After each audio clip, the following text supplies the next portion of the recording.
Друзья, здравствуйте. Начинаем нашу встречу. Сегодня наша встреча идет по вашим вопросам. Вы мне прислали большое количество вопросов, но на некоторые я постараюсь ответить.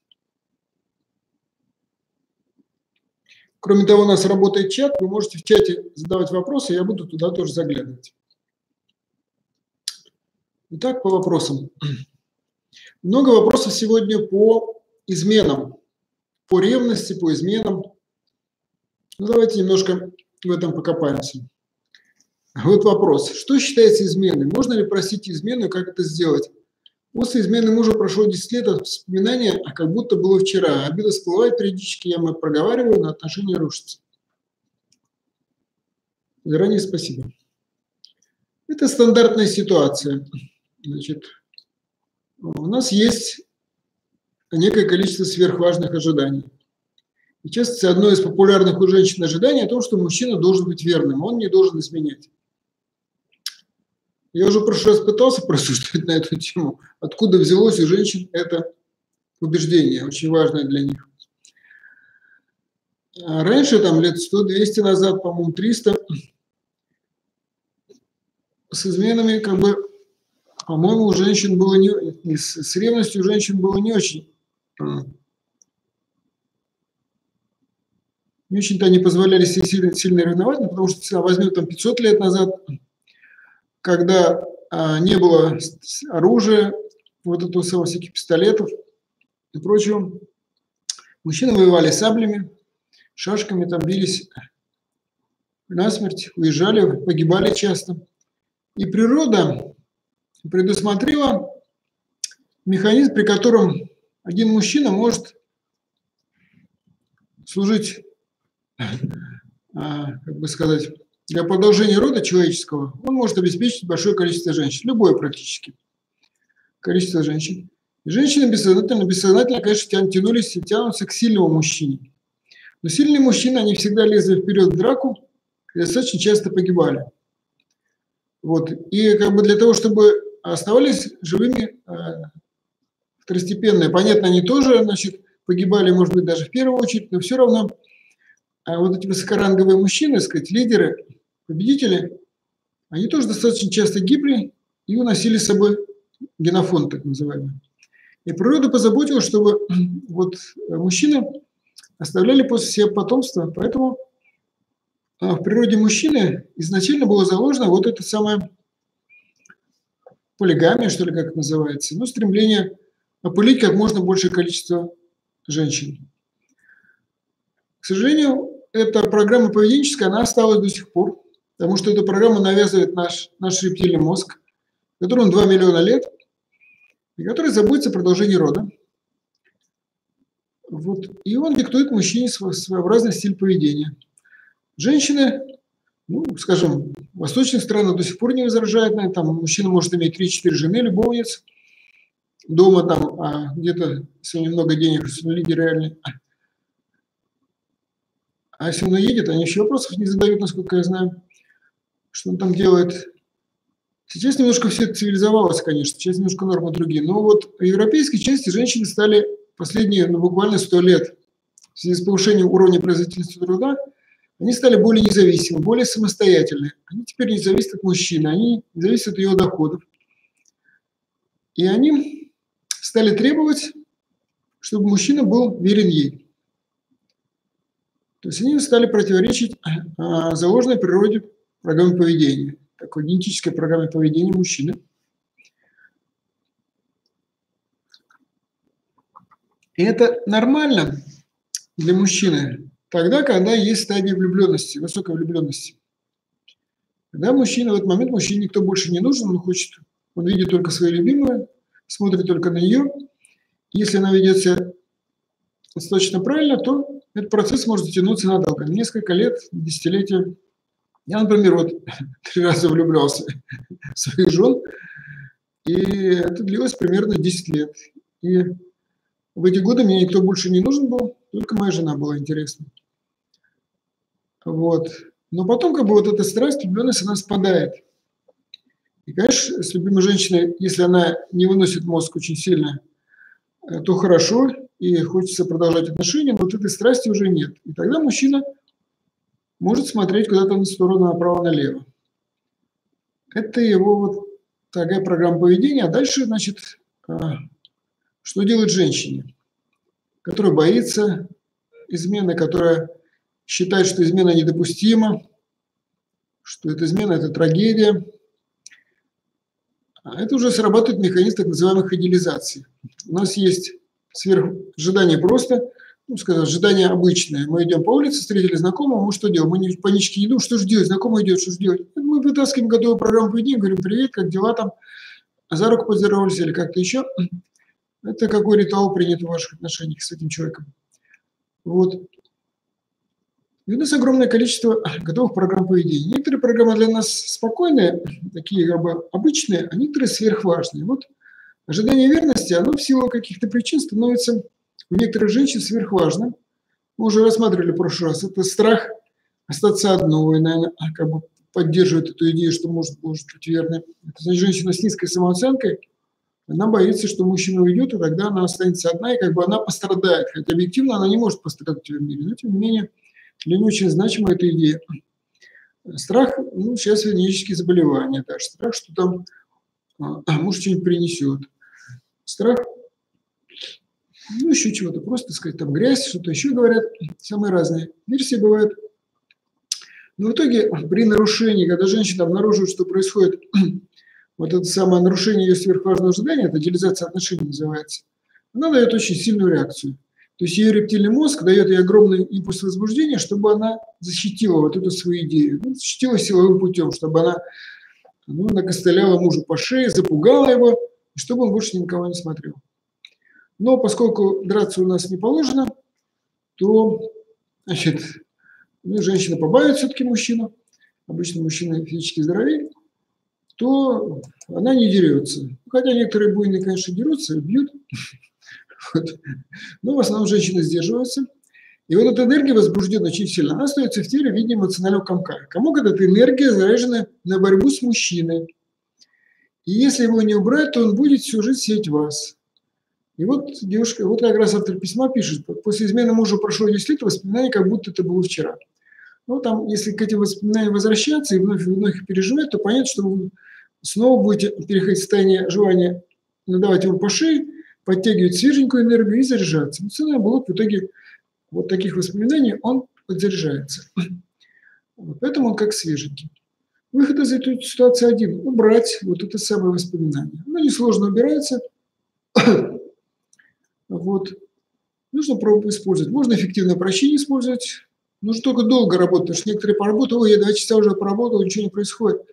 Вот такая обида, которая 10 лет прошло, это нужно часов 20, наверное, работать, может даже 30 дыхания. Правильную формулу составить, потому что я прощаю моего мужа, я позволяю ему жить своей жизнью, я отпускаю мужа, я стираю все воспоминания, как положено, развернутая форма прощения, и работать часов 30, может быть, 40. Вот я в первом браке был больше 20 лет, и мы с женой постоянно ругались. Хотя я был влюблен, но она была очень вспыльчивая, доводила меня, я взрывался. Мне это не мешало моей влюбленности, мы ругались. Но это работал огромный эмоциональный блок. И когда мы разошлись, она еще 3,5 года совершенно спокойно доставала меня, звонила мне, говорила что-то, я взрывался. Вот, то есть эмоциональный блок сидел, заряженный на борьбу с ней, сидел во мне. Я работал с разными техниками прощения, и только через 3,5 года, эффективного прощения не было тогда, другие техники были, только через 3,5 года в одной она мне позвонила в очередной раз, опять что-то сказала. Раньше я давал эмоциональную реакцию резкую на это, а теперь я стал смеяться, там что-то подшучивать над ней, и она перестала звонить, потому что бесполезно звонить, она поняла, что больше меня за эту ниточку дернуть не может. У меня нет обиды, у меня нет чего-то еще претензий к ней. Вот, и это потребуется вот такой достаточно большой срок. Поэтому вот на вопрос, если вы 10 лет переживаете, значит у вас большой раскормленный жирный блок, и, возможно, даже за 20 часов, за 30 часов вы не соберете, может быть, там 100 часов нужно поработать. Нужно работать, правильную формулу прощения составить на мужа и работать. Тем более, что вы с ним живете. Это очень плохо, потому что значит, вы на него обижаетесь, Что такое обида? Я уже рассказывал, еще раз расскажу. Обида – это попытка слабого человека, более слабого, заставить более сильного делать то, что ей нужно. В данном случае вы обижаетесь на мужа, вы пытаетесь вогнать его в чувство вины. То есть вы, когда демонстрируете обиду, попрекаете его, он должен быть завиноватиться. И вы тогда сядете на шею и начнете его погонять, там сказать. Вы даже не понимаете, вы можете женщинам, которым это удается, у них мужчина становится обиженный, слабый, у него там теряет работу, если бизнес был, у него бизнес рушится, там с работы вылетает и так далее. Вот. Но женщине все равно, если она обижена, она будет, сказать, топить этого бедного мужчину, сказать, до последнего, то, что он сделал. Ну, это, может, мужская позиция у меня, но я просто рассказываю то, что обычно бывает. Обида – это попытка, вот ребенок не может заставить родителей, он обижается, плачет, и тогда родители, значит, приходят навстречу. Но обида эффективна как инструмент влияния на другого человека. Все-таки мы влияем на другого человека, пытаемся его запугать вот, гневом. Гнев, раздражение – это попытка силового давления. А обида – это попытка не силового давления, а попытка давления на человека, но путем заставить его быть виноватым. Это работает только когда ваша обида вызовет чувство вины у другого человека. То есть, когда другой человек, вы дороги другому человеку, ваши переживания ему дороги, вызовут у него дискомфорт, он станет виноватым. Видимо, ваш муж уже давно закрылся от вас, и никакие ваши обиды, попреки на него не влияют. Я думаю, что он сделал так, и достаточно грамотно сделал с психологической точки зрения. Потому что вы пытаетесь, видимо, доминировать в ваших отношениях, вы даже не понимаете этого, но вам хочется вот укусить его, чтобы, сказать, вы в конце концов начали им диктовать и навязывать ему свою волю. У вас не получается, поэтому вы никак не угомонитесь. Значит, надо понять, что ваша обида совершенно глупое переживание, которое разрушает ваш организм. Поскольку оно неэффективно, ваш муж не виноватится. Это все равно, что чувствовать обиду на правительство, которое налоги неправильно сделало, там, или пенсии неправильно дало. Это чувствовать обиду на дорожные пробки, в которых вы устаете. Чувствовать обиду на там, еще кого-то, кто не знает про это даже. Ваш муж знает про вашу обиду, но он закрылся. Он, так сказать, не реагирует. И лучший способ полностью отравить ваши отношения – это вот все время пытаться загнать его, сделать его виноватым. Я рекомендую понять, что ваше вот это влияние на нее не работает, и поставить себе просто запрет. Я запрещаю себе обижаться на моего мужа, раз вы выбрали с ним жить. И уберите из себя блок, потому что этот блок, он управляет вашим поведением, он навязывает вам ненужное вам поведение. Потому что некоторые люди разводятся сразу, ну, разошлись, ладно. Но если они с обидой пошли, то потом обида будет уже, или вот этот блок, который будет влиять на их поведение, об этом расскажу раньше. Вот, вы можете убрать обиду, придя к нам на игру, но там еще плюс куча других разных механизмов почистить. Вот. Ну, можете на сайте Сильяшру, там есть раздел 11, работа с прощением. Там есть прощение мужа, пример формы прощения. То есть вы заходите в этот раздел, выбираете нужные фразы, добавляете свои, работаете с прощением. Я повторяю, что 30, 40, 50, может быть. Это не быстро. Работайте, все пройдет. Все можно восстановить и поставьте на запрет на обиду. Кстати, на сайте Сильяшру в разделе 2 есть «Как убрать обиду», есть специальный раздел «Как убрать обиды», «Как перестать обижаться». Вот, тоже посмотрите, я думаю, что вам это то, что вам нужно. Жизнь у вас, конечно, ужасная, как я понимаю. 10 лет живете, вы пытаетесь его виноватить, его, он вас посылает, и, в общем, такая нескучная жизнь. Так, поехали дальше. Так, сейчас вопросик посмотрю.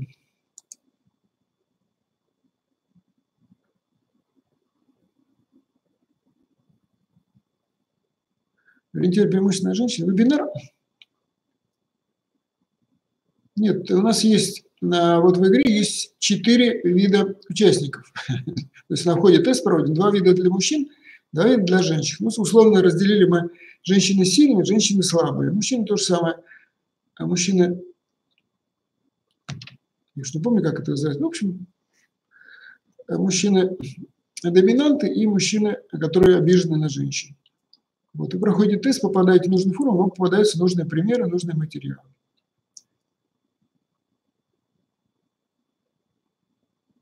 Мужчины по случаю могут сделать выводы своего поведения. Я рассказываю про физиологию, понимаю, то, что управляет нами, могут сделать. Я думаю, что они давно уже сделали. Вот. Очень разрушающая вещь вот эта самая ревность и вот это ожидание тотальной верности, оно противоречит физической природе человека. Так, идем дальше. Как понять, что желание отношений действительно твое, а не навязывается обществом извне? Действительно, трудно понять, значит, почему человек хочет построить семью. То ли у него есть такая потребность, то ли ему неудобно тому, что окружающие говорят, ты одиночка, и сочувствующим тебя смотрят, то ли родители навязывают, то ли еще что-то, а какая-то внутренняя программа поведения, которая не является мотивом к построению семьи. Я могу сказать, что только что вот на той игре, которую мы проводим, где-то только на 6-й или 7-й неделе, вот я знаю, письма мне люди присылали, я наконец вошел в состояние полной внутренней спокойствия. То есть мне пофигу там, что думают обо мне родители, другие окружающие люди.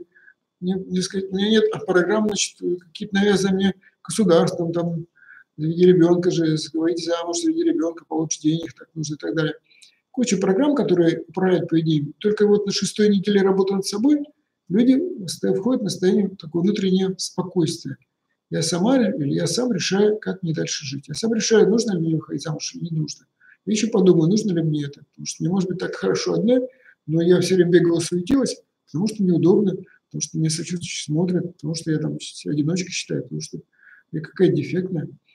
Вот освободиться ощущение, что кто-то тобой манипулирует, управляет, можно, но это нужно работать поэтапно и достаточно долго. Приходите на игру, где-то 6-7 неделю вы войдете в состояние, когда вы поймете, что вам нужно на самом деле.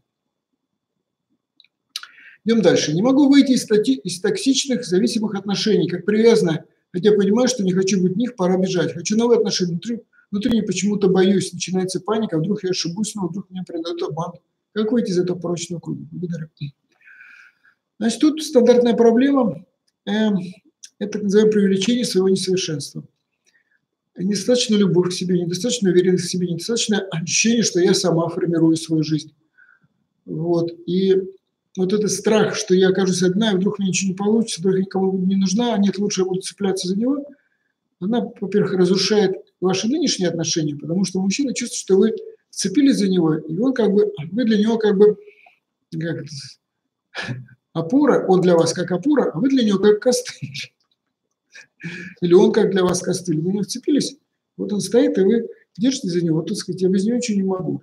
Но никому не хочется, чтобы в него вцепились и держались, и считали, что рядом стоит не самодостаточная, не такая женщина, которая рядом со мной стоит, ей хорошо, и мне хорошо.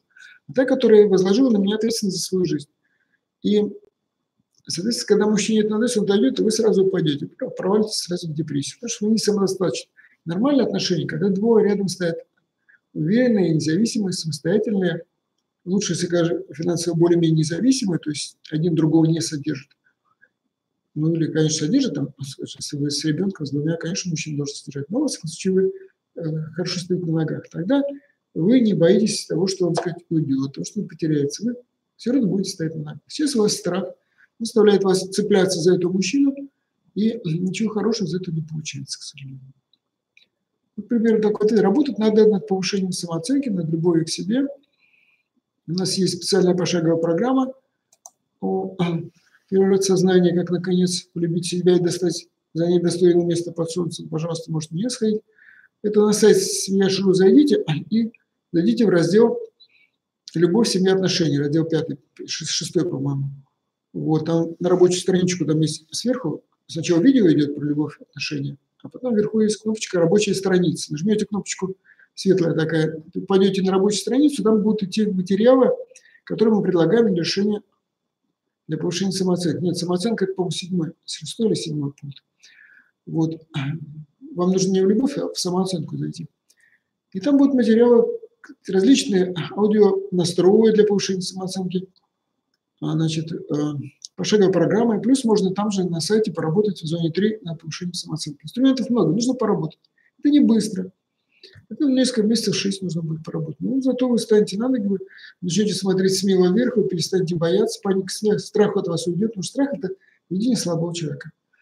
Как только вы стали внутренне сильные, то страх сам уйдет, и вы начнете смеяться над своими страхами. Никакого порочного круга нет, есть вот ситуация, когда вы оказались, вы не любите себя, не заботитесь, не считаете, что вы божественное создание. Вот, вернитесь к этому пониманию, и все остановится.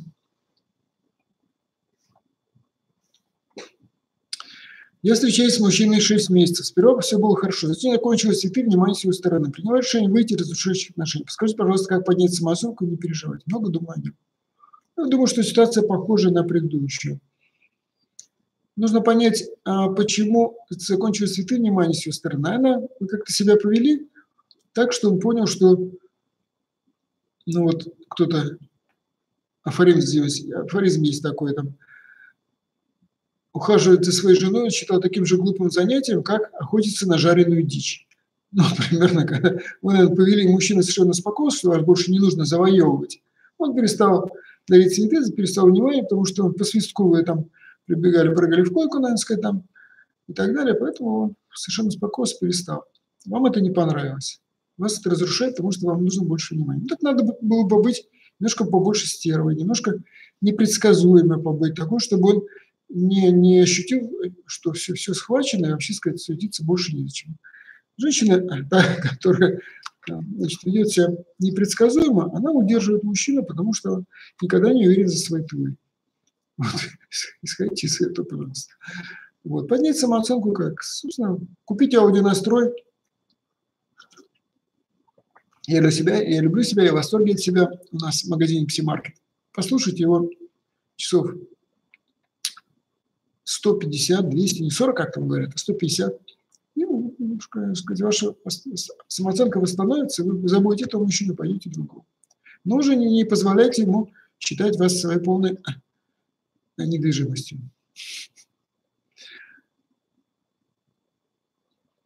Добрый день, я живу в городе, работаю с 8 до 19. Где мне познакомиться с незнакомым мужчиной, каким образом, я не знаю. Подскажите, пожалуйста. Смотрите, если посмотреть статистику, то где, значит, люди находятся любимым или любимым? Они находят ее среди своих знакомых, пойдя кому-то в гости, там, на свадьбу, на день рождения, поехал в отпуск, или в отпуск там больше секса, правда, или на работе. Вот по работе, так сказать, общение. Все равно есть какое-то общение. Если даже вы женщина, у вас женский коллектив, все равно какие-то мужчины там пробегают. Но пока вы как бы не являетесь источником притяжения для мужчины внутренне, то, соответственно, мужчины вас не любят, не видят, ну и у вас самооценка тоже плоховатая, так судя по вопросу. То есть нужно поднять самооценку, полюбить себя, и нужно увеличить свою женскую ипостась. Я говорю, что мужчины влюбляются надолго и хотят создать семью и завести детей. Женщина, которую инстинкт продолжения рода мужчины признал потенциальной матерью детей.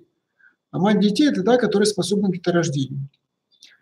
А способна к деторождению считается, так сказать, хорошего ребенка считается та женщина, которая имеет много энергии в паховой области, вот там, где матка будет.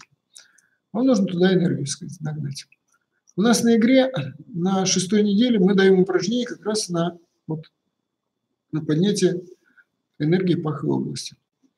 Ну и самооценку, сказать, даем в игре, конечно, и прощение мужчин даем. Так что, как только вы изменитесь и будете готовы к встрече с мужчиной внутренней, то мужчина откуда-то возьмется. Откуда они берутся, никто не знает, так же, как и женщина находится. В автобусе познакомиться, так сказать, там, на чем вы ездите на работу. Трамвае, в машине, если вы ездите там по сигнале, так сказать. Но важно, чтобы вы не убегали, не отворачивались, шли, отвечали, как сказать, на знаки внимания. Понятно, что, скорее всего, будут озабочены нападать первым делом, но потом нормально подтянутся. Важно, чтобы вы не скрывались и были готовы к отношениям. Так, дальше. Почему партнер изменяет, как после этого простить и возобновить здоровые отношения? Подошел несколько месяцев, но обиды все прут и прут. Одно прощение мало, понимаете? Ну, механизм партнера я вам объясню. Видимо, нет страстной влюбленности у вас. Вы как бы хорошая, ему нравитесь, так сказать. Вот, но как бы его рептильный мозг гонит его на новые подвиги. А чтобы возобновить здоровые отношения, нужно убрать из себя вот эту эмоцию обиды, эмоцию раздражения, эмоцию гнева, вот весь пакет, который вы наработали. Это убирать через прощение. Но этого мало, потому что если у вас есть убеждение, что мой мужчина должен спать только со мной, не должен ни с кем гулять больше, я требую тотальной верности, то ваш рептильный мозг все время будет отслеживать мужчину и трактовать, может быть, он не всегда вам там уж изменяет. Может, пару раз изменил, но рептильный мозг теперь начинает вам указывать на его поведение, поскольку это враг, от которого вам нужно защищать. И вы трактуете, сказать, какие-то его задержки, какие-то там недомолвки, чувства, трактуете как измены. Вот. И это будет продолжаться до тех пор, пока он изменил отношение к тебе. Никак вы не измените отношение его к вам. Другого человека заставить нельзя никак. А вот свое отношение к нему можете изменить. Для этого нужно убрать свою идеализацию верности. То есть нужно написать некоторое количество фраз о том, что отныне вы доверяете своему мужчине. Отныне вы позволяете своему мужчине иметь свое личное пространство. Отныне вы спокойно, доброжелательно относитесь к любым словам, поступкам вашего любимого, если он ваш любимый реально. И так далее. То есть там, у нас на сайте, я знаю, там есть набор негативных позитивных утверждений. Вот, там можно штук 8-10 подобрать, отменяющих идеализацию отношений. И дальше нужно при помощи приема эффективного самопрограммирования загрузить это в себя. То есть изменить отношения, чтобы вам стало пофигу, гуляет или не гуляет. Вот пока вы осторожны, пока вы в борьбе находитесь, ситуация будет повторяться. То, что осуждаешь, то ты к себе притягиваешь. То это ты воссоздаешь своей борьбой. Когда вы изменили свое отношение к нему, вам стало пофигу совершенно, где он ходит и что он делает, потому что он приходит к вам, целует вас, он спит с вами. Вот, это хорошо, это то, что вам нужно. А там вы в это не лезете. Вот если вы сумеете так изменить себя, то возможно, что вы станете для него самой желанной женщиной, которая не ходит, не лезет в ее телефон, не устраивает ему допросы, не устраивает ему разборки, вот, и, да, не обижается, которая хорошая, позитивная, благополучная. Ему хорошо с этой женщиной, ему кто больше не будет нужен. Это то есть вот это изменение отношений не гарантия, что он не будет иногда куда-то забегать. Мало ли он в командировку уехал на 2 месяца, а у него там, сказать, может быть, физиология такая, что ему нужно каждые 2-3 недели разряжаться, сказать, иначе у него там токсикоз начинается. Вот. И что-то произойдет. Но вас это не волнует совершенно, потому что вы ждете, знаете, что он приедет к вам, и с вами он ведет себя прекрасно, с вами все хорошо. Вот если вы выбросите эту идею из головы, вот эту идеализацию в этой форме, о том, что он должен вставлять свой член только в то место, которое вы ему укажете, больше ни в какое, то тогда, возможно, ситуация опрокинется с большой вероятностью. Вы будете жить хорошо и благополучно. Как? Как живут женщины, у которых нет вот этой идеи, российской идеи тотальной верности. Вот, примерно так. Как отпустить старые отношения, переключиться на новые? Ну, непонятно тут вопрос, разрушены ли старые отношения или нет. Если они уже разрушены, но вы никак не можете их бросить, то у вас, скажем, есть влюбленность, привязанность, есть прием антилюбовь. Вот. Простой прием, если влюбленность – это концентрация на достоинствах любимого и полное игнорирование его недостатков, то, значит, вы просто наоборот делаете. Вы находите целую кучу недостатков и начинаете их смаковать в голове. И ваш рептильный мозг, который выбрал эту мужчину в качестве принца, начнет сомневаться. Так, я вообще, так сказать, не считаю, что он, рептильный мозг говорит, я считаю, что он самый супер, а вы начинаете ему предъявлять его, так сказать, недостатки. Там и носки у него, так сказать, не свежие, и, так сказать, он вам звонить забывает, и что-то еще. Ну, я думаю, что предъявы у вас есть чего. То рептильный мозг тогда через месяца 2 вот такого смакования примет решение, что он ошибся, что это не принц, и нужно другого искать.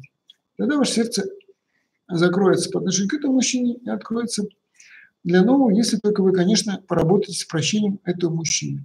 Потому что если у вас сидит эмоциональный блок, заряженный на борьбу с ним, то, в принципе, если вы его бросите, то тогда он перестроится на борьбу с любым другим мужчиной. У нас здесь есть письмо, что женщина пишет, что я во всех мужчинах вижу одни недостатки. Значит, блок направляет взором, мы сразу, ага, это очередной враг, не пойдем к нему, потому что вижу недостатки. Нужно блок эмоционально убрать. Было много любви и тепла, жили вместе около года, вместе 2,5 года. Непонятно. Потом, сколько? В последнее время начались ссоры на пустом месте. Отношения были проблемы. С тем, что мужчина боялся того, что его могут бросить. Меня это напугало. Я пыталась об этом говорить мягко. После срыва на мое замечание по делу он ответил, что могу жить тогда сама. Я не выдержала, сказал, что хорошо. Он перестал общаться, не хочет больше. То есть уже обижается мужчина. Это слабый тип мужчины. который не может взять любимую женщину за волосы и, сказать, потаскать ее туда-сюда, запугать ее, ну, хотя бы наорать на нее, значит, он заявляет, что я боюсь, что меня бросят. То есть это слабый мужчина. А вы в вашей паре вы доминируете, сказать. Поэтому вы сказали, что хорошо. Ну, наверное, денег у него больше, но психологически он более слабый тип, чем вы. Разговоры почти не помогли. А что вы хотите, я не очень понимаю. Если он боится, он чувствует вашу силу, возможно, у него больше денег, он может работать на какой-нибудь работе, там, бухгалтером в банке, получать много денег. И при этом, как самец, он вас не дотягивает, вас не доминирует в ваших отношениях. Он боится, что вы красивый, уверенный в себе, бросите его. И бояться будет.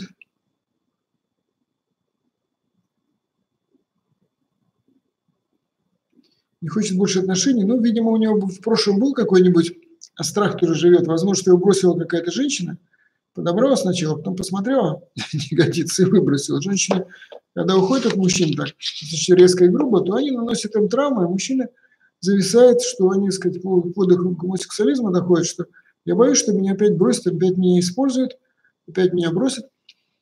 Вот. И слабый тип мужчин, ну, их довольно много. Вот. Разговоры почти не помогли. Ну, так сходу не могу сказать. Вам нужно подумать, чего вы хотите. Вот что вы хотите. Чтобы он перестал бояться, вы должны пытаюсь говорить об этом мягко, но как с ребенком. Фактически это вы мама, а он ребенок.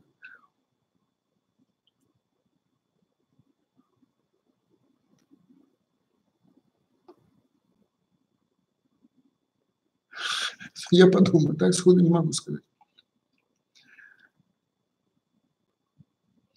Используя ваши материалы, выстраивая свою новую жизнь. Встретил, полюбил уже в зрелом возрасте. Мужчина пишет. Как поддерживать свою любовь на протяжении всей совместной жизни.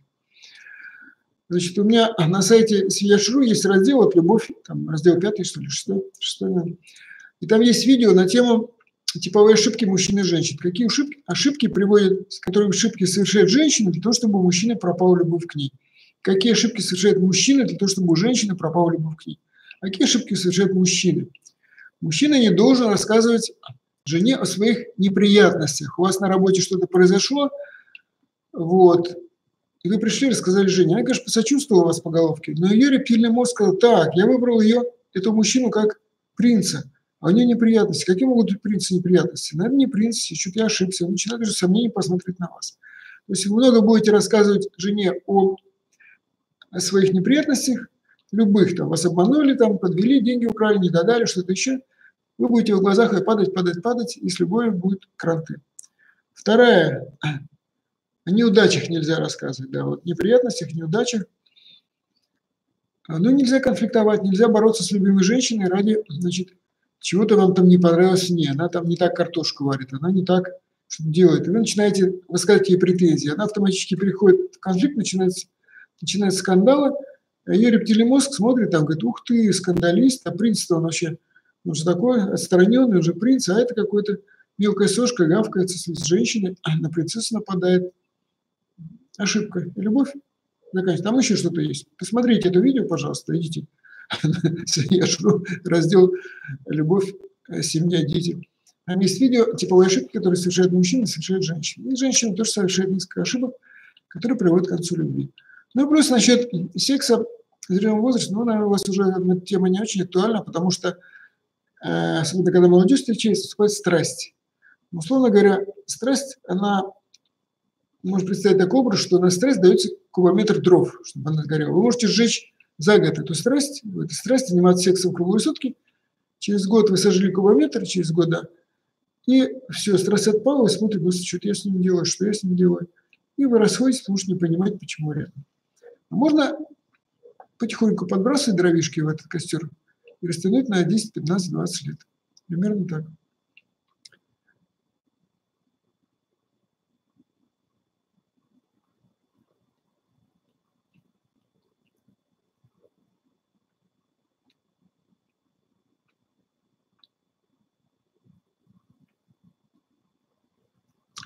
Ну, здесь непонятный, Светлана, какой-то вопрос, или она просто рассказывает, что как создать счастливые и радостные отношения в зрелом возрасте. Ну, никак, как. Будьте внутренне готовы, внутренне чистым человеком, приходите на игру, почиститесь. Не имеет значения, сколько вам лет, когда вы встретите человека. Потому что люди влюбляются в 50 лет, в 60 лет влюбляются, все бывает.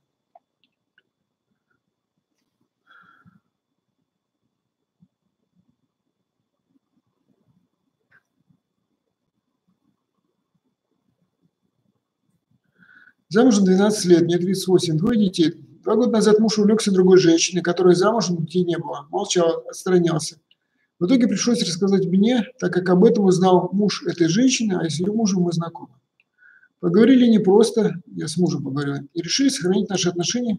Женщина перестала общаться. Год назад, перед Новым годом, он решил сказать, что все-таки хочет развестись. Я ответила «да», поплакала и сказала, что действие по разводу – это его действие. В итоге до сих пор живем вместе, правда, спим в разных постелях. Муж молчит, о разводе не напоминает, действие по разводу отсутствует. Я хочу быть с мужем, не хочу жить как соседи. Какие действия с моей стороны стоит принять в данной ситуации? Совершенно однозначно. У вас обида, значит, у вас еще просто спите, но не ругаетесь. У меня был случай, когда женщина пришла на тренинг, она дралась с мужем. У меня в книге, по-моему, «Начни жизнь заново», там описан этот прием.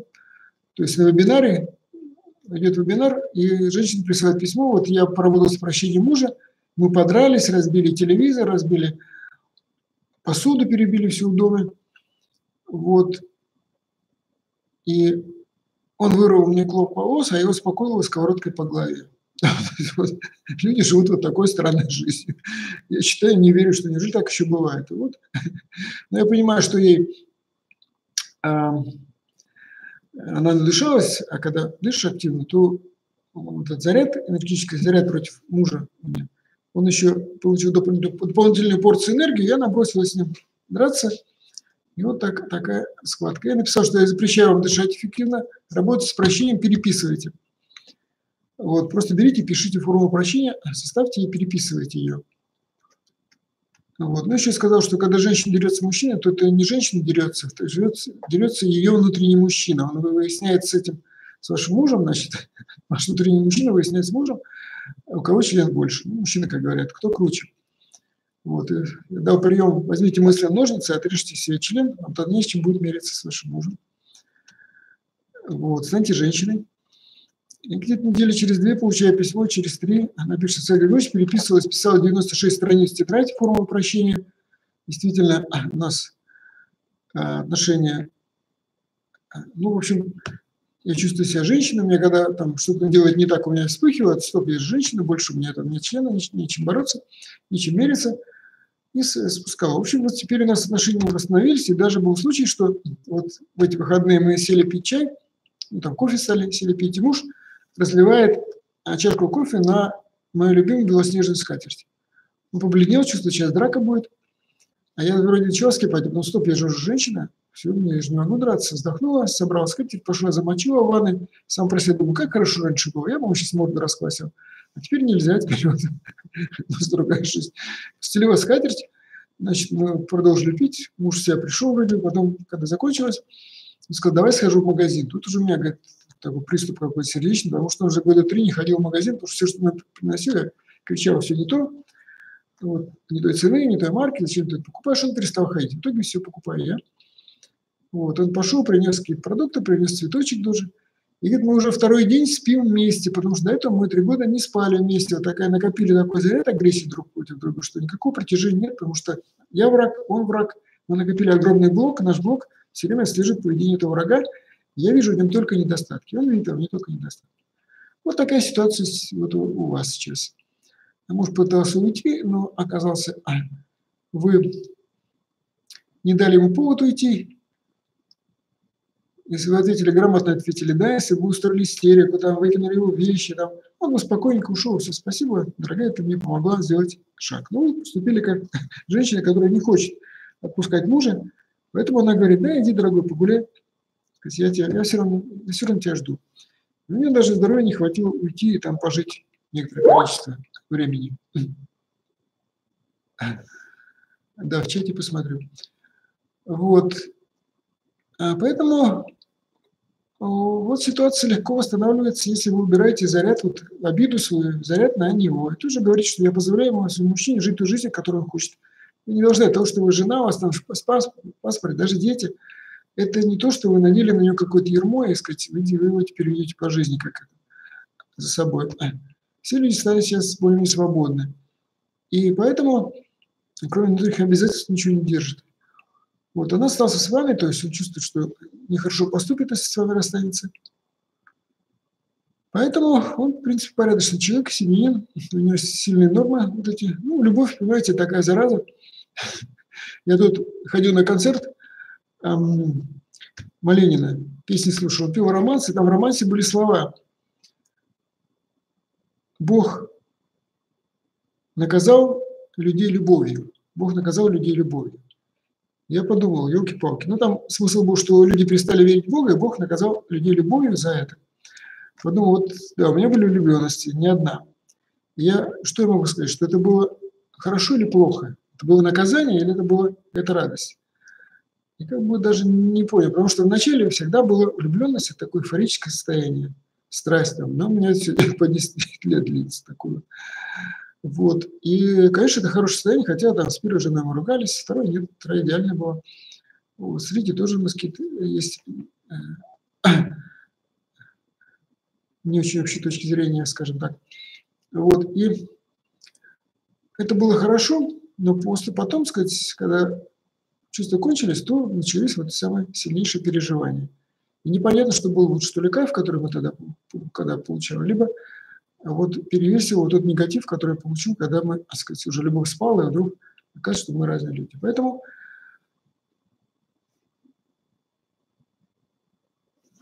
значит, страстной влюбленности уже не будет, но если вы хотите жить с этим мужчиной, хотите быть с мужем, хотите, чтобы у вас, вот вы перестали видеть друг друга врага, нужно, значит, убрать хотя бы одному из вас, убрать из себя эмоциональный заряд. Вот если вы уберете себе заряд, будете более умным человеком, то ваши отношения восстановятся. Вот нужно работать как следует. Я говорю, часов, может, 150 поработать.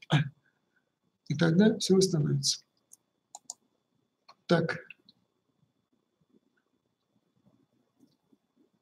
Если жена психолог, а муж, к примеру, предприниматель, то мужчине нельзя говорить о неприятностях. Конечно, любое, не имеет значения, кем мужчина работает, любые неприятности, мужчина может говорить неприятности, можно говорить так: вот эти туда их в качели, они меня кинули, ну я им покажу, я им отомщу, я их сгною, я их гноблю. То есть он должен не то, что говорить, ой, я провалился, меня кинули, соки там столько-то денег, отобрали бизнес, нет, он должен всегда занимать позицию победителя. Победитель тоже может в какой-то момент проиграть, но он всегда настроен на победу. Нужно демонстрировать, что он всем отомстит. Тогда жена будет на него смотреть.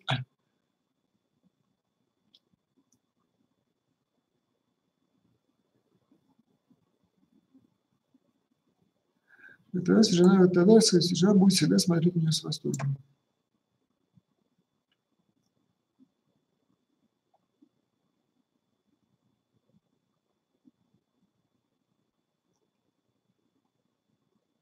Мой бывший друг зависим от сайта знакомств, постоянно там кого-то ищет, имеет отношения со мной. Такая зависимость говорит, что любит там меня, но там на сайте другая жизнь, то есть ведет двойную жизнь. Как с этим жить? Терпеть его вторую жизнь не могу.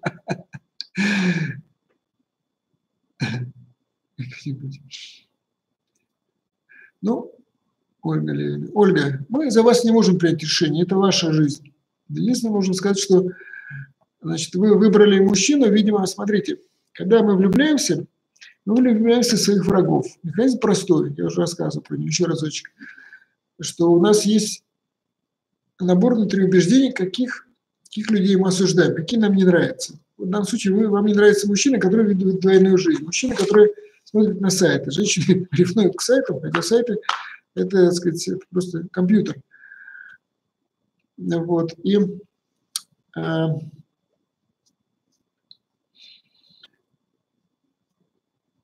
мысль потерял сейчас. Да, и он входит в число ваших врагов, недругов потенциальных. Вы об этом, может, даже не понимали, но, видимо, разговаривая с другими мужчинами, слушая какие-то рассказы других женщин о ваших мужчинах, вы если сказали, нет, мне этого козла не надо. И ваш рептильный мозг сказал, все, это враг, мы будем тебя оберегать от них. И стал указывать вам на этих самых ваших врагов. И когда у вас там наступила пора любви, зов наступил, или гон, как там называется, вы начали выбирать из врагов, и выбрали все врага. Того, кто будет разрушать одно из ваших ожиданий. Там, одно из того, что вы осуждаете. Вы осуждаете много чего. Даже никогда об этом не задумывались, но, так сказать, возможно, безденежных, там, нахалов, озабоченных, там, распутников, там, еще что-то. Вот это все враги. Выбрали одного из них. И теперь вот он есть, сказать, изменить вы его не можете, потому что это его картинка мира, она прописана в подсознании. На сайтах он получает дополнительное возбуждение. Вот, когда мужчина смотрит сайт, он еще, посмотрите, что он там смотрит. Ну, возможно, он не смотрит просто секс, ему это неинтересно. Возможно, он смотрит там какие-нибудь БДСМ, смотрит. То, что он с вами не может сделать, он смотрит, из-за этого его организм переходит, его рептильный мозг уже воспринимает сайт как реальность и дает ему высокий уровень возбуждения. Получает там кайф, вот, и потом, сказать, ну, это все такая виртуальная, сказать, игра, а вы реальный человек. Он с вами живет реально, ну, ходит туда за дополнительным возбуждением. Ничего плохого в этом нет, так сказать, это способствует здоровью. Вот. А ревновать к нему – это ваше такое странное поведение. Так сказать. Если вы заложите себе программу о том, что я позволяю моему любимому получать возбуждение любым, так сказать, приятным способом, я даю ему большое личное пространство и запрещаю себе влезать в его пространство и навязывать ему свою картинку мира, то тогда у вас будет нормальное отношение, вы будете просто с юмором смотреть, а может быть, с ним посмотрите вместе какие-то картиночки, а потом это, может быть, даст вам дополнительную сексуальную новизну в ваших отношениях. Вот. Примерно так. Если для вас недопустимо, ну тогда изменить его не сможете, то тогда подумайте, нужно ли вам такой человек. Опыт в женились несколько раз. А потому что, Халил, у вас отражение в голове. Если значит, вы опытные, то вы не будете совершать ошибок. Нет, в своих ошибках, свои ошибки, сказать, я нарабатываю опыт, потому что, сказать, 20 лет семейной жизни с первой женой – это один опыт. Там, сказать, потом отношения все исчерпали, как говорится. Вот. Потому что любовь была, любовь парализовала мои, сказать, глаза. Мне даже теща говорила: Саша, на ком ты женился? Зачем выбери себе нормальную девушку? Зачем ты на моей дочке женишься? Она мне сочувствовала. Ну, любовь зла. Вот. И я, собственно, всю философию построил свою после этого. Потому что еще кто-то из древних сказал, там, пришел к нему ученик, к учителю, говорит: вот я нашел девушку, влюбился, хочу жениться. Жениться нет? Говорит: женись. Если жена будет хорошая, проживешь счастье. Если жена будет плохая, будешь философом, станешь философом. Вот я стал философом. Вот, примерно так. Поэтому, собственно, первой женой, сказать, разошелся я, потому что были абсолютно разные люди. Она грамотно разрушала мою идеализацию, потому что она вот по трем моим основным идеализациям топталась, поэтому мне было интересно с ней бороться, долго не расходились. А вторая просто жена, так сказать, меня оставила сама. 20 лет младше была, сказала: вали. Хотя вначале были очень хорошие отношения. Вот. Сейчас третий раз женат.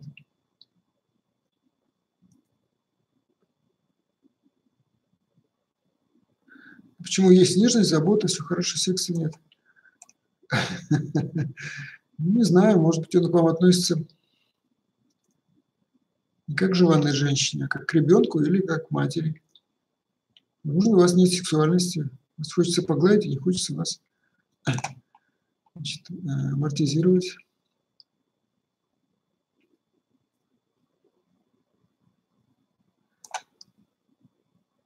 Так, ну ладно, возвращаясь к своим вопросам. Так, здесь понятно, я объяснил, что для того, чтобы наладить отношения, нужно убрать блок и снять все претензии к мужу. То есть в данном случае одного прощения хватит, но серьезного, длительного прощения. Последние 3 года ничего не получилось в отношениях, Олег. Олег, приходите на игру, я не могу сказать, я не ясновидящий. В игре мы проходим 8 тем и убираем всех ваших тараканов. В итоге вы становитесь нормальным человеком, желанным для женщин. Не получится в отношениях, но поверхностно лежит у вас низкая самооценка, женщины не видят вас принца.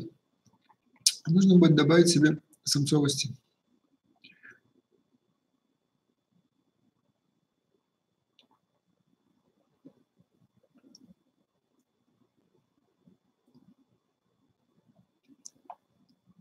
Ну, здесь то же самое. Мужчина изменяет, женщина выгоняет его.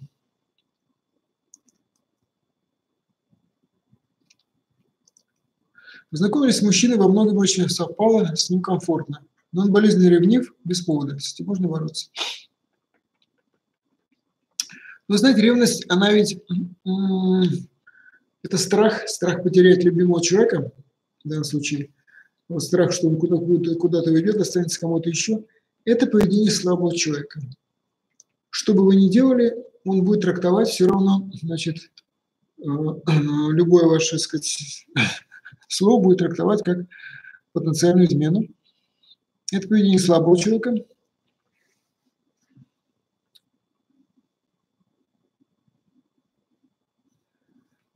Который боится вас потерять. Можно слать ему уверенность, но это все время нужно будет его, сам-то он работать над этим не будет, вы просто устанете, месяц, два, три подарите ему там уверенность, а потом он вам надоест, вы бросите, он опять станет ревновать.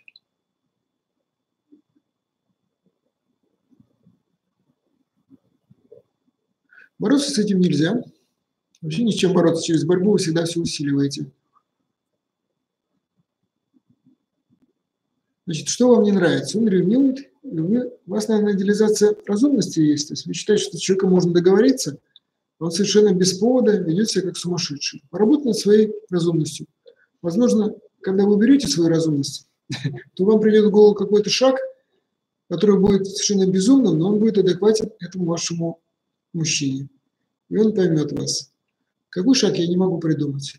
Но вот договориться с человеком, которому управляет ревность, управляет страх, невозможно. Это разные слои. Страх – это эмоция, а разум – это отдельный блок управления, он, так сказать, ценит только разумные доводы. Попробуйте немножко сбросить свою, значит, рациональность, разумность и повести себя непредсказуемо. Вот. Или что-то выкинуть такое, чтобы показать ему, что вы его любите. Такое невероятное. И тогда, возможно, он успокоится. Хочу построить серьезные счастливые отношения. Притягиваю своих женатых мужчин. Как избежать этого? Значит, Татьяна, я думаю, что вы не хотите входить в отношения, на уровне ума хотите, а внутри у вас живет страх. Это обычная история. Женщины, которые влюбляются или строят отношения с женатыми мужчинами, женатый мужчина для них безопасен. Он безопасен в плане того, что он не будет требовать, чтобы на него шли замуж. Вы выбираете именно таких. Вам зачем-то это нужно. Есть такой прием скрытой выгоды. Эти скрытые выгоды от ситуации, скрытые выгоды от того, что вы притягиваете или влюбляетесь в женатых мужчин, что вы получаете от того, что, значит, вы не можете выйти за них замуж. Поработайте, найдите где-то 10 выгод, и тогда, возможно, вам что-то станет ясно. А возможно, у вас в прошлом были отношения, был болезненный разрыв, у вас живет блок, который уберегает вас от замужества. Возможно, как раз отношения были плохие с мужем, если у вас были, или с человеком гражданский брак, но мы считали мужем. И теперь вас вот этот эмоциональный блок оберегает вас от очередного брака. Флирт он позволяет, секс позволяет, а замуж не позволяет, потому что есть воспоминание того, что там было очень плохо. Скорее всего, это так. Приходите на игру, почиститесь. Меня зовут Жанна, мне вот 48 лет, замуж сходила один раз, мне там очень не понравилось. Заметила с собой замечаю во всех мужчин, в первую очередь, недостатки. Трудно пугается, грязная одежда или обувь, плохо пахнет, грязная ночь и так далее. Все сразу так. Как с ним бороться? Жанна, у вас сидит эмоциональный блок после первого замужества. Вы не убрали блок, это теперь блок оберегает вас от очередных неприятностей. И как он это делает? Вам указывает вместо того, чтобы видеть в мужчине достоинства одни, сосредоточиться на них, вы видите в нем недостатки. Это стандартный путь, каким наши эмоциональные блоки или рептильный мозг, это одно и то же, они как бы спасают вас от очередных переживаний, таких же, как были в первом замужестве. Уберите переживания, поработайте как следует с прощением вот этого вашего мужа, вашего мужчины, первого брака, и вы перестанете видеть одни недостатки.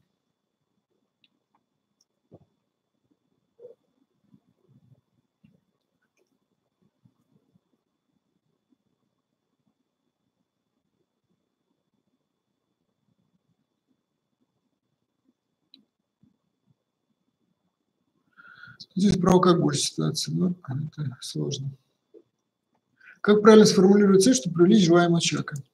Как отпустить старые отношения, переключиться на новые? Елена, ну вы задали такие вопросы, на которые невозможно ответить вот 2 минуты. Отпустить старые отношения – это разорвать, я прием только что дал, разлюбить человека, открыть сердце. А правильно сформулировать цель рано. Потому что, да, вы можете сейчас сформулировать, я там выхожу замуж за любящего меня, любимого, обеспеченного, значит, там, сказать, там, спортивного, любящего секс, там, имеющего одинаково со мной интерес и так далее, мужчину, так сказать, выхожу замуж, да. Вот. Но, во-первых, когда вы говорите, я выхожу замуж, вы сразу рептильному мозгу даете команду, что я буду замужем. И он должен подобрать вам мужа с авторитарной наклонностью, доминанта, который будет женой, за которым жена будет как за каменной стеной. Если у вас повышенная независимость, самостоятельность, то это неминуемо, вы влюбитесь, возможно, создадите семью, потом начнете с ним бороться за свою независимость, у вас начнется ругань, он окажется контролером, будет влезать во все. А вы вместо того, чтобы воспринять это как заботу о себе, будете считать, что это унижение, это насилие, и разойдетесь обязательно, и так далее. То есть даже слово «замуж» далеко не всегда можно использовать. Кому-то нормально жить за мужем, а кому-то нужны партнерские отношения. Нужно с этим определиться. Вот. Эта формула цели должна быть сразу прописана, иначе получится совсем не то, что хотите. Вот. Но при этом нужно, разрывая старые отношения, пускайте, вы должны убрать блок, накопленный заря энергии, накопленный блок, которым накопленная энергия борьбы с вашим прошлым мужчиной. Вы не уберете блок, он будет бороться, и вот как в предыдущем письме, будете видеть недостатки в окружающих мужчинах, не будете видеть достоинств, например. Потом вы обязательно влюбитесь в свою противоположность, потому что у вас, отпуская старые отношения, там что-то, значит, чем-то вас не устроил ваш мужчина, и вот все, что он чем вас не устраивал, это ваша идеализация. Вы с ним боролись, с этим. Идеализации у вас остались, вы их не убрали. Кроме того, еще есть какие-то типы мужчин, которых вы не любите, возможно, слабые, там, неуверенные, еще какие-то. Вот. Это все враги. Те, по отношению к которым у вас есть идеализация, и те, которые вы рассуждаете. И ваш рептильный мозг, когда вы скажете «хочу любви», будет указывать вам только на ваших врагов. Вы обязательно влюбитесь в своего врага и будете потом героически с ним бороться. Опять брак развалится. Приходите на игру, там мы все это проработаем. Вот так просто вы сами это не сделаете. Я в 2 слогах не могу. Это вот 2 месяца я об этом все подробненько рассказываю. Нужно работать. Как правильно русской девушке строить отношения с мужчиной-арабом, живущим в России 10 лет? Ну, смотрите, мое мнение, что люди с высокой инстинктивностью, сколько бы лет они ни жили в цивилизованном мире, они все равно остаются своей идеей, своей внутренний механизм управляющих. Это вот родовые всякие соотношения очень важные, сказать, стайные отношения, поддержка своих людей и так далее. Если вы все это принимаете, это поведение может казаться диким, бессмысленным, но это для него норма поведения. И если для вас казаться безумием, что-то еще сказать, то вы долго не проживете.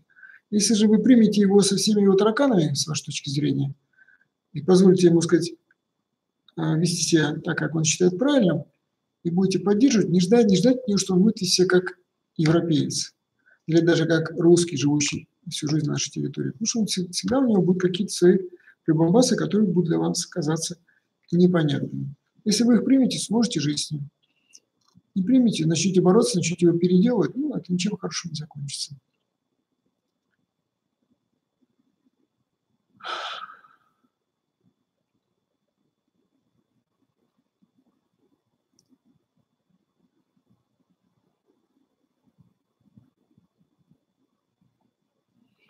Лилия вот тут. Родители умерли, отец умер.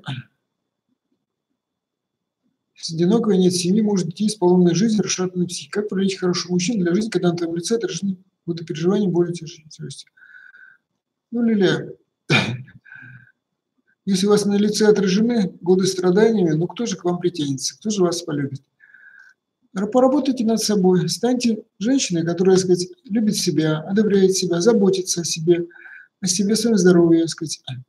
У нее хорошее, сказать, поведение, хорошее настроение. И она огонечек, она такой светлячок. На светлячку притянется, сказать, хороший мужчина. А вот просто взять человека, который весь ходячее страдание, и влюбиться в него, ну, вероятность такая, скажем, очень маленькая. Так что работайте над собой, Лилия. Все возможно. Все зависит от вас. Если вы ждете, что кто-то придет, вас и спасет, но в этой жизни это маловероятно. А если вы будете 2-3 хорошенько поработать над собой, изменитесь, станете человеком уверенным, любящим себя, заботящимся о себя, то тогда, конечно, вы станете желанным.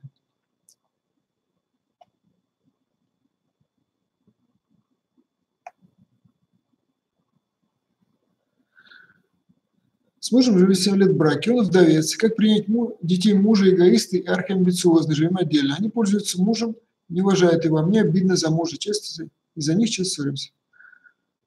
Ну, как бы сказать, кто-то из великих, или кто-то там сказал, что человек имеет право отравить свою жизнь любым доступным ему способом. Что у вас происходит, Светлана? Вы придумали, какими должны быть дети мужа. У вас в голове существует, что они должны быть тихие, добрые, заботиться о папе, там что-то еще. Вот. Уважать мачеху. Вот. Вы придумали такой мир. Это ваши грезы. Ну, значимые для вас. Это ваша идеализация. То есть вы готовы биться за них насмерть. Разрушая свою семью, сказать, все положить за то, чтобы дети стали, сказать, другими. Какое нахрен вам дело, какие там дети, как они относятся к вашему мужу? Это их личное дело. Вы выбрали мужчину, живите с ним.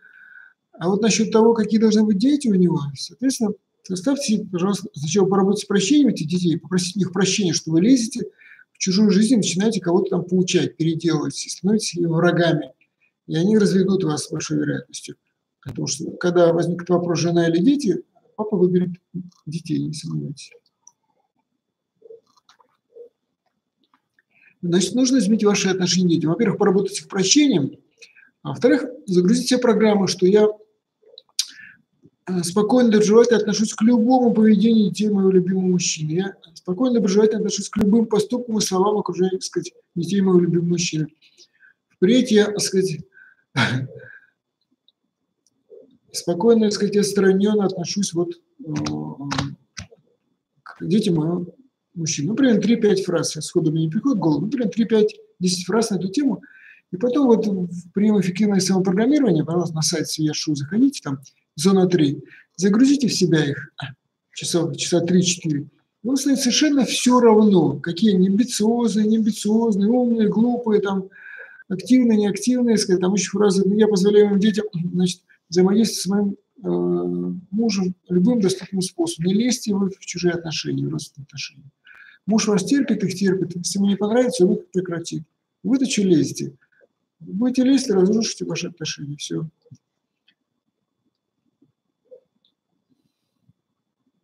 Вашу обиду вы пытаетесь переделать мужа, чтобы он изменил отношение к детям. Но это невозможно. Поэтому, значит, вы пытаетесь решить эту задачу, ссоримся. То есть вы лезете еще с получением, с переделкой вашего мужа. Вы учите его, как ему жить и как относиться к своим детям. Ладно, угомонитесь, пока не поздно. Иначе будет поздно, будете жить в одиночестве. Как в зрелом возрасте искать партнера, если не хочешь менять себя, если и так считаешь себя достойной и гармоничной, то придумал эти критерии женщины, приза, которые хотят мужчин. Статистика, кто больше обращается к нам по вопросу поиска любви, мужчина и женщина? Ольга, конечно, обращаются женщины больше. Мужчины по своей природе к помощи внешне не предрасположены. Это самцовое начало говорит, если обратился за помощью, ты слабый. Поэтому в основном они будут биться, сопьются, будут биться, жить в одиночестве, там проклять все, но никому никогда не пойдут на помощь. Только самые рациональные, вот, мужчины, рациональные, разумные, они обращаются за внешней помощью. Ну, мужчина может еще книгу почитать. Не хочется вам менять, а себя не меняйте. Но если вы вся угловатая, как табуретка, то кто к вам прислонится? Люди же не должны друг к другу прислонять друг к другу, они должны немножко вмяться, чтобы вы, выпустив другого человека, вошли в ваши вмятости, и вы как бы тогда будете жить плотненько. А если у вас, вы там шишка такая, и шишка такая, и вот вы пытаетесь притереться, у вас одни углы. Вот. И вы говорите, я вот табуретка, сказать, а ты должен быть каким-то там другим совсем. А каким он должен быть? Ну, пластилином. Значит, тогда вы мужчина-пластилин. Ну, и слабый мужчина, который примет любую женщину. Вот. Но вот такого трудно полюбить. То есть, держать можно, там, они сексуально обычно, но вот полюбить трудно, потому что хочется орла полюбить, а орел, он сам по себе, и если женщина чересчур угловатая, он с ней не будет долго находиться.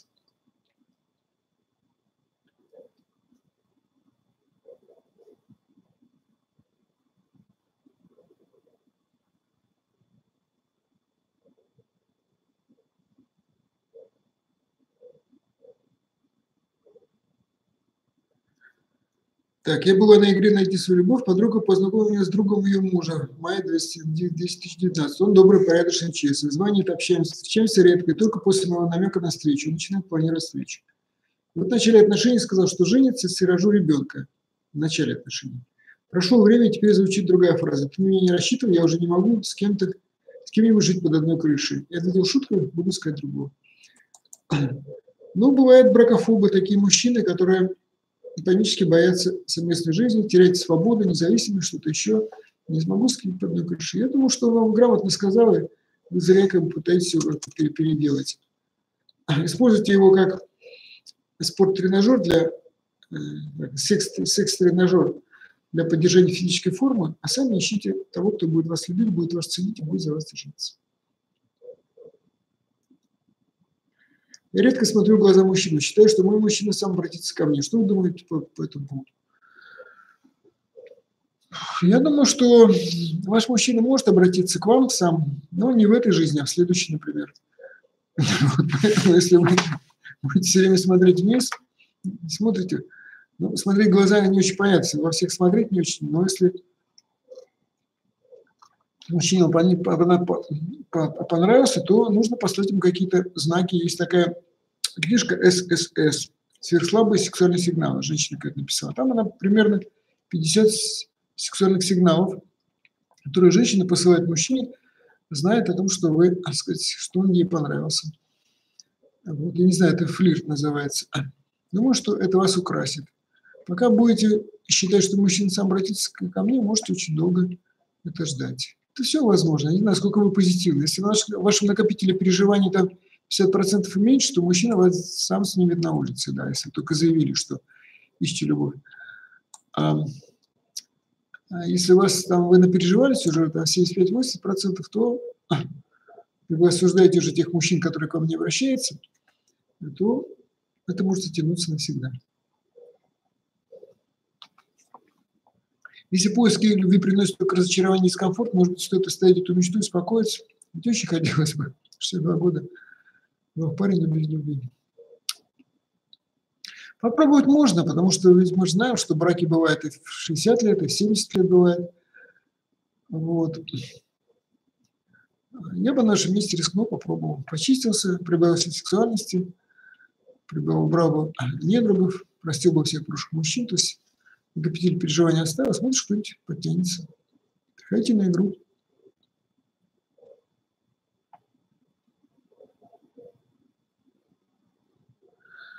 Второй раз повторяется одна и та же ситуация. Со мной знакомится мужчина, но сначала мне не нравится, потом, пообщавшись, начинает не нравиться, я начинаю проявлять к нему симпатию, он уже охладел. Почему меня эти повторяющиеся ситуации должна учить, и как мне все, чтобы она не повторялась?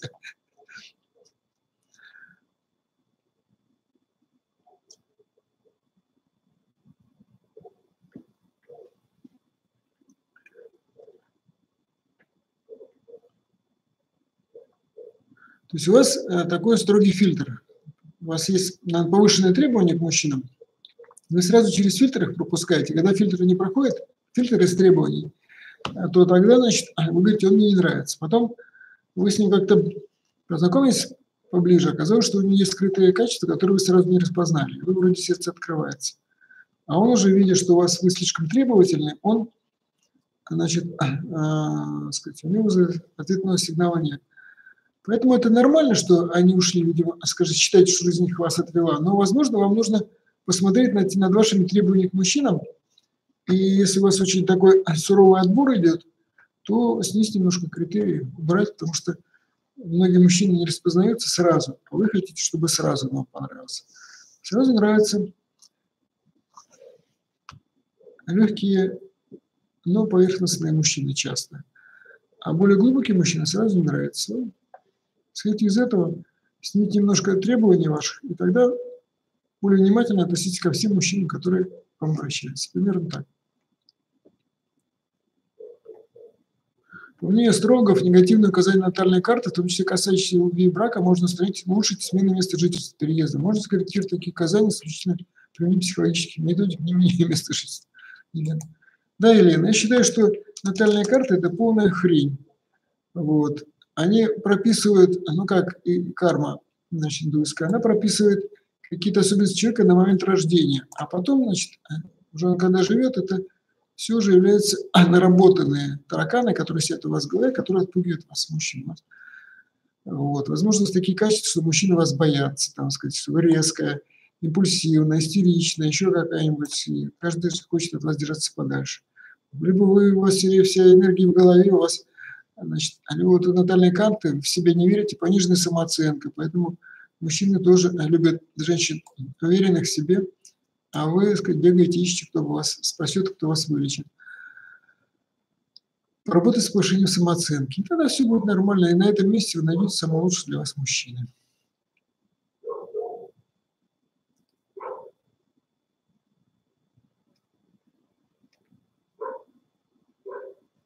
Так, есть сложный вопрос. Ну вот, Марина, которая прошла 2 раза игру, напишите мне, я вас дам обратную связь. Ну, не здесь слишком долго разбирать. Ну, зайдите на сайт Свияшу, там есть техподдержка, напишите туда письмо ваше.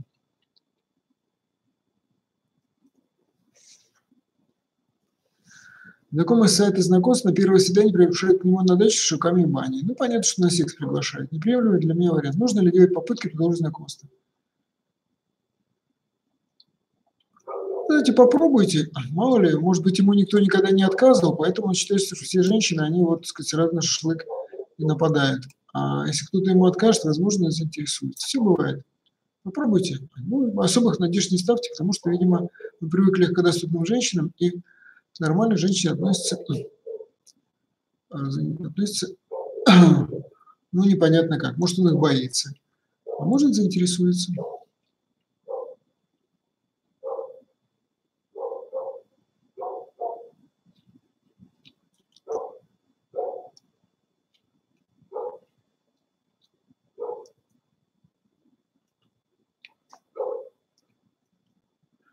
Ну, здесь что было длительное расставание, теперь вроде появилась возможность встретиться, но было желание опять менять все, чтобы дать возможность шансу быть вместе. Но взаимные упреки, даже некоторые обиды за прошлые ошибки все портят. Прекрасно понимаю, что надо фокусироваться на том светлом прекрасном. Да нет, Ирина, нужно просто поработать с прощением вашего мужчины. Вот вместо взаимной упреки, даже некоторые обиды, эмоции, это, значит, у вас есть ожидания, которым не соответствует ваш мужчина.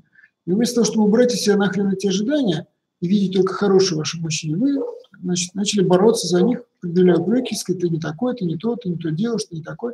Стали обвинять, у вас накопился более большой энергетический заряд. Значит, нужно убрать эти идеализации. Вот эти ваши упреки – это индикатор того, что вы, значит, не нравится в этом мужчине. Значит, соответственно, поведите дневник самонаблюдений, запишите все ваши переживания текущие, которые вы вспомните, вытащите из них ваши идеализации, ваши претензии и поработайте с идеализациями.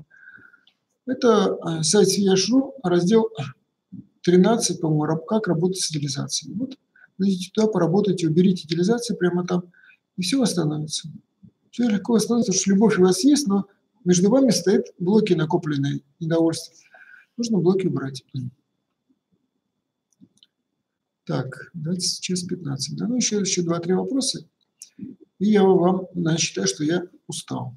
Я вам надоел. То есть не устал, я вам надоел. Я стала удобной женщиной, была любимой. Если выход из такой ситуации, можно простить, если человек тебя ударил.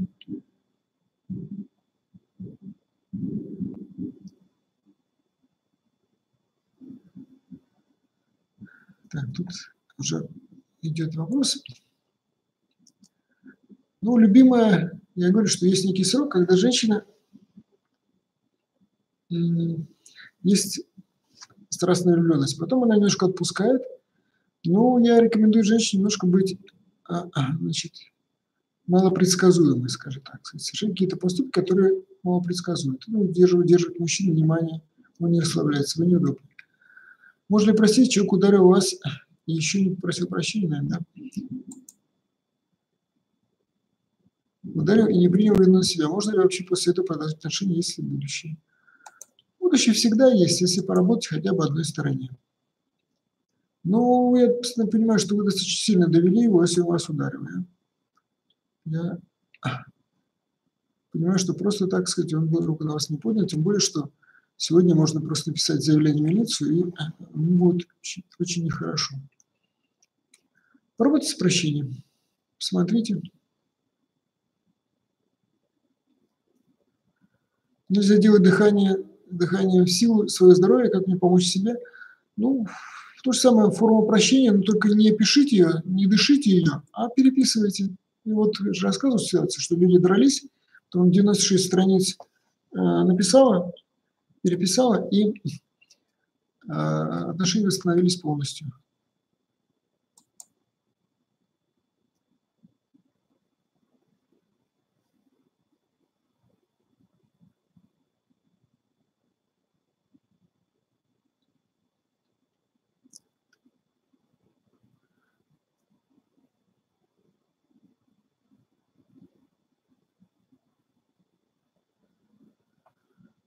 Тут чате «Счастье, свет» – это Олег написал, да. Да.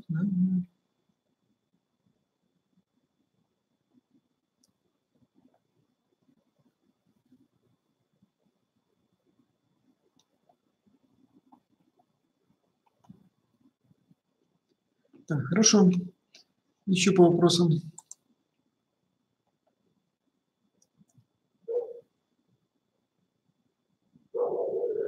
Здравствуйте, мы с супругом живем 5 лет.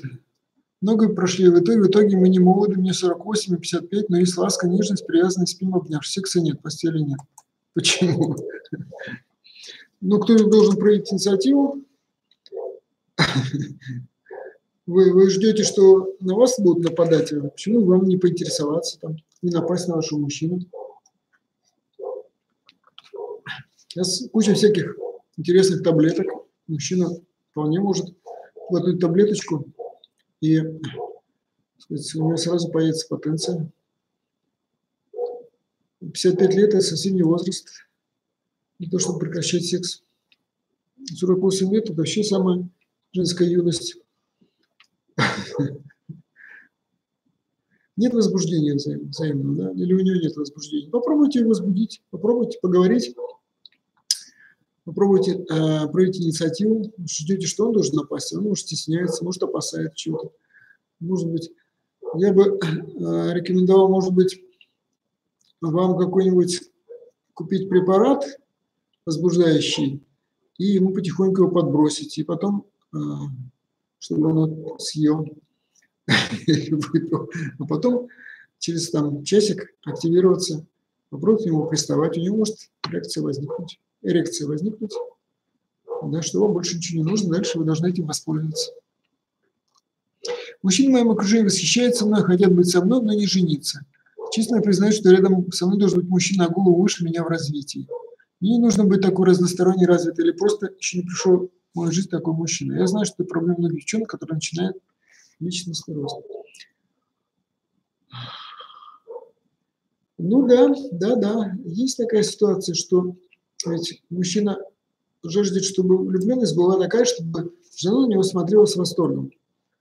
Для этого он должен быть на ступеньку выше ее, и она все время отслеживает, как только он опускается, она подрастает до него и становится выше, не дай бог, сразу у нее любовь проходит. Любовь – это вот, восторженность. И поэтому говорят, что должен мужчина голову выше меня развития. Они чувствуют, что они не дотягивают, так сказать, до вас, что вы очень развиты, вы интеллектуальны, вы красивы, еще какая-то.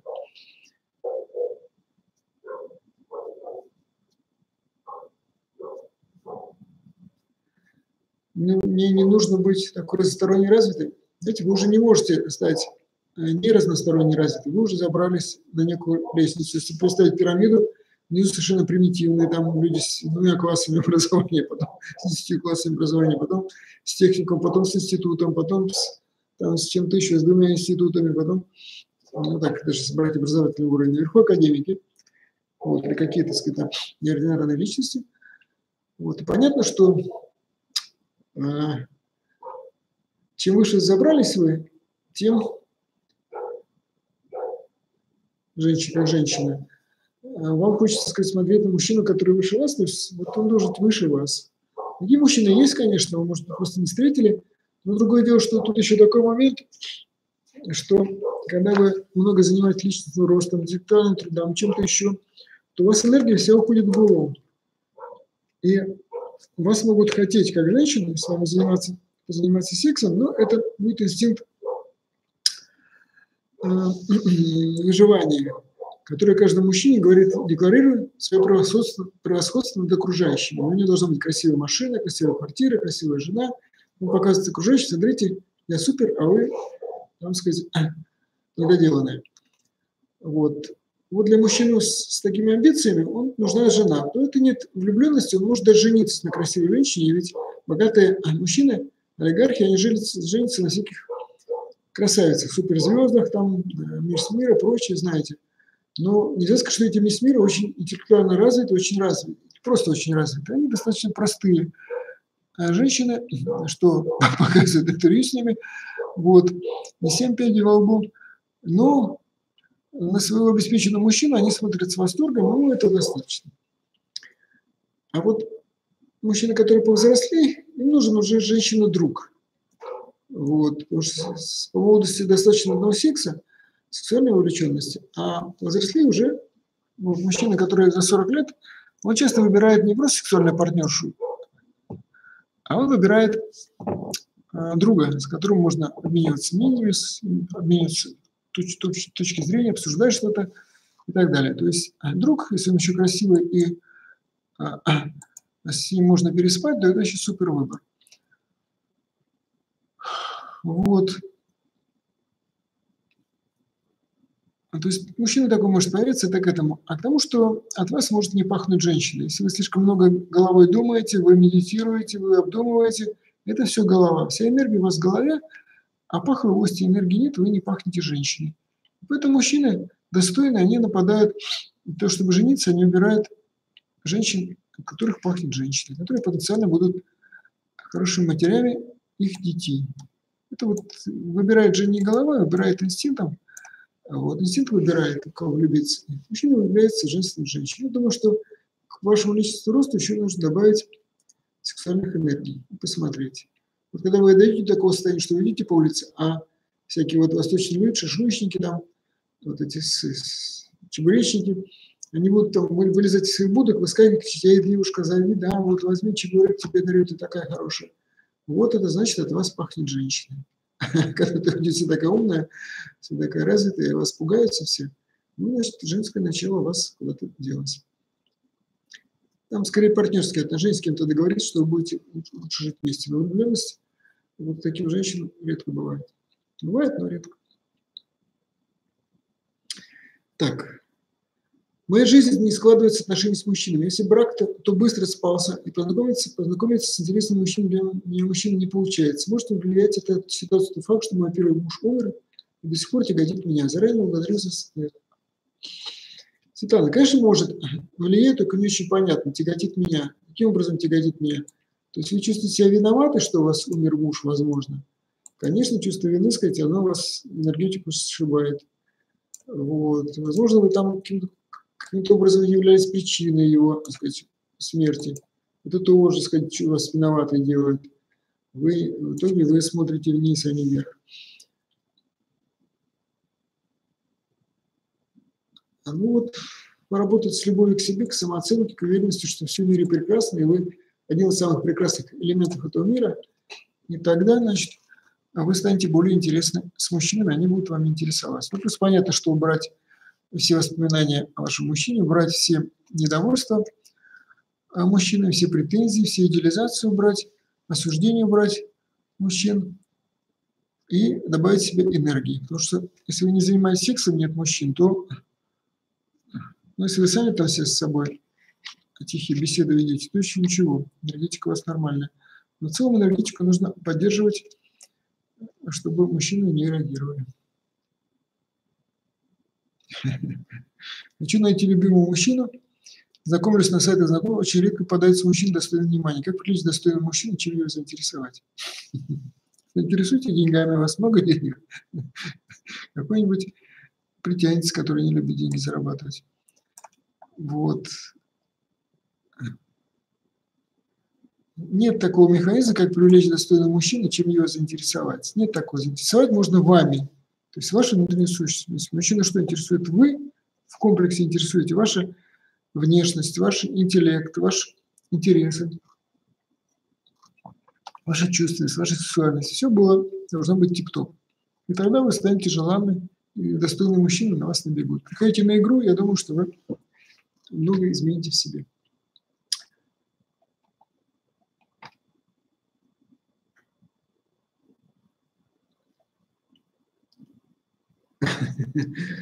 Так хочется любить и быть любимым. Почему мужчины во мне не заинтересованы?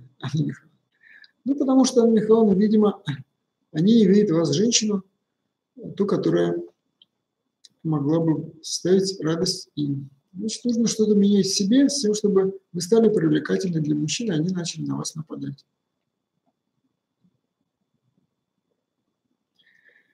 Так, идеализации мы работаем в течение жизни, или бывает, что человек приходит в жизнь какой-то сформировавшийся, допустим, из прошлого воплощения есть идеализации. Трудно сказать. Происхождение идеализации – темная вещь, я, собственно, не понимаю. Ну, понятно, что часть есть это идеализация, это когда ребенок наблюдает семью своих родителей, берет у них, вот как у родителей, это считается, значит, это считается нормальным. Естественно, то есть начинает бороться за такую же модель семьи, как было у родителей. Вот мама затоптала своего папу, дочка посмотрела, она выходит замуж, она начинает затаптывать своего мужа. Вот, да, дальше начинается борьба. Если муж слабый оказывается, то она его затаптывает. Он начинает пить или уходит. Вот, или она из него тряпки делает. А если он оказывается сильнее, то тогда, значит, идет борьба долгая. И иногда я знаю случаи, даже когда женщины спиваются, начинают пить только потому, что ей не удалось реализовать такую же модель, как у ее мамы. Хотя у мамы папа спился, так сказать, и умер досрочно. Значит, потому что она была властная такая женщина, доминировала, и папа спился. Дочка подросла и давай своего мужа тоже гнобить. А муж оказался крепким орешком, серьезно не принимал. Вот, и она начала пить. И странное бывает понять. Идеализация бывает ли идеализация с прошлой жизни? Я думаю, что что-то такое есть. Потому что вот есть такая соционика, например, в психологии такой раздел соционика. Там людей делят на 16 типов. Типология такая. И предсказывают, что в некоторых вот типов в одном квадранте, там 4 квадранта, люди понимают друг друга на уровне, так сказать, подсознательном, как друзья сразу. Люди с противоположных квадрантов, они друг друга терпеть не могут, даже не понимают почему. Вот. Так бывает. И поскольку это происходит не наработанная вещь, а буквально от рождения, это все написано на лице человека, соционика по лицам человека считает, то, наверное, какие-то программы есть, какие-то вещи, да. Ну, по-моему, их можно, любую идеализацию можно менять. Если вы ее вытащили, то с ней можно поработать, можно убрать. Ну, скорее всего, что-то мы притаскиваем из прошлой жизни. Немного, не нужно думать, что все оттуда, но какие-то элементы, значит, имеются.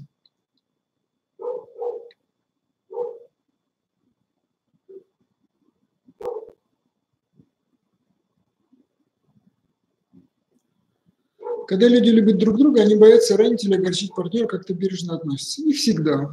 Это если есть идеализация отношений или просто не идеализация, а просто хорошие отношения. У человека наработано в подсознании лежит программа «Нужно заботиться о любви». Вы знаете, что сейчас молодежь и матом ругается, и друга посылает, и что только не бывает. Поэтому они любят и женятся, там еще во время заключения брака они могут там друг друга бить и так далее. Поэтому не преувеличивайте, что все заботятся. Вот, бережно относиться – это ваше воспитание. Заложено у вас воспитание – это из программы поведения, заложенная в вас. Значит, то, что вас заложили. Реально мне было ужасно неприятно, если партнер пойдет налево. Я как бы не старался сделать, что все окей, естественно, я буду сильно расстраиваться. Честно говоря, ну, то есть я не буду с ним драться и пытаться ему набить морду, чтобы он больше никогда не ходил налево. Я почувствую, что я виноват, и сказать, я расстраивался, я почувствую себя виноватым. Честно, мне не нужен партнер, который станет свободен и полигамен, который приносит наши отношения посторонним. Между близкими людьми особого пространства, мне так кажется. Ну, я могу сказать, что для вас очень важные отношения, и вам нужен партнер такой же деликатный, как и вы. И у вас есть идеализация несовершенства, то есть вы любые события примете на себя, будто вы в этом виноваты. Вот это нужно убрать. Идеализация несовершенства добавить любви к себе. Вот. Ну и плюс убрать, конечно, этот страх, что вам изменит. Потому что пока вы боитесь, что вам изменит, вы обязательно выберете того, кто будет изменять. Деваться некуда. Потому что ваш рептильный мозг будет, вы боитесь кого-то, это враг, ваш рептильный мозг будет указывать на него, вы обязательно с ним влюбитесь. Приходите на игру, немножко наружка, значит, да, ну, собственно, ваше название показывает, что у вас идеализация несовершенства, вы, как сказать, человек из-под плинтуса. Нужно поработать над любовью к себе и ощущением собственной значимости. Любви к себе, забота о себе, ощущение собственной значимости, тогда мужчина будет интересно. Приходите на игру, мы с этим всем работаем. Примерно так. Друзья, значит, на этом я заканчиваю нашу встречу. Надеюсь, что-то полезное вы услышали из того, что я говорил. Вот. Если у нас представляются ссылки на участие в игре, то модератор вам расскажет, какой процент ссылок ставится для участников игры сегодня. Если можно, модератора прошу сбросить, значит, есть ли какая-то ссылочка на сегодня. Я вас жду на игре.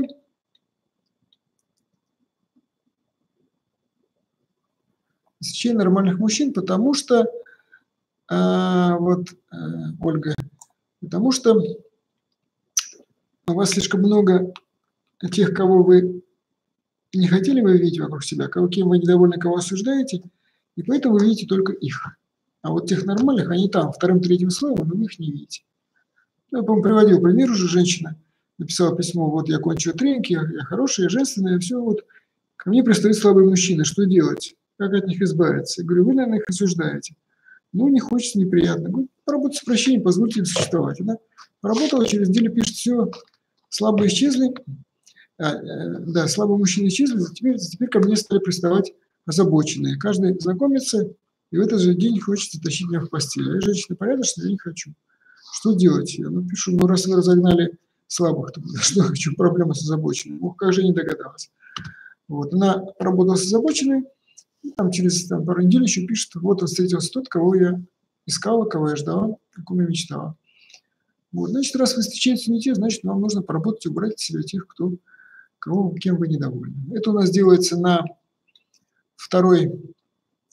третьей неделе игры. Приходите, пожалуйста, составите списочек, и с ними поработать. Целую неделю будете над этим работать, и тогда вас будут окружать мужчины, которые вам нужны, с которых вы можете выбрать того. Ну, не то, что выбрать, это же влюбленность не выбор, это не на базаре пришел, выбрал, не в магазине, а влюбленность будет к человеку, который, значит, вам нужен. Так что все возможно, друзья. Я думаю, что вот на сегодня я понял очень многие, не думаю, что все, но очень многие механизмы, которые мешают людям создать счастливую семью. И вот игра, как раз «Найди свою любовь», она ведь не найди свою любимую любой ценой, не выйди замуж за олигарха любой ценой, а найди свою любовь. Найди себе человека, с которым вы будете жить долго и счастливо много лет. Я не гарантирую, что до конца жизни. Такая глупость тоже. Потому что все меняются, и вы изменитесь, и вы 20 килограммов себе прибавите, и у вас, так сказать, интерес какой-то изменится, появится, совсем другой станет. Тогда и мужчина меняется. И будете ли вы интересны друг другу через 20 лет, никто не знает. Поэтому не надо загадывать, что вот мне один раз и на всю жизнь. Зачем на один раз на всю жизнь? Живите, пока вам хорошо, так сказать, с этим человеком. А если уже плохо с этим человеком, то поработайте над тем, чтобы было хорошо. Но если совсем такой, что вам не хочется с ним жить, ну тогда не живите. Зачем это нужно? Ищите любовь и живите в любви. в любви к мужчине, в любви к себе, в любви к жизни, в любви к прекрасному миру, в котором мы есть. Мы живем в прекрасном мире, просто сосредоточен, телевизор включишь, там одно дерьмо оттуда лезет. Ну, правда, вот я только ТНТ смотрю, СТС, больше ничего. Не смотрю кинокомедии. Вот, и вам то же самое советую, друзья. Мир прекрасен, и вы прекрасны, и у вас все будет, что вы хотите, но нужно немножко себя почистить, привести в порядок, и тогда Вселенная вам вбросит все, что вы хотите. До встречи на игре.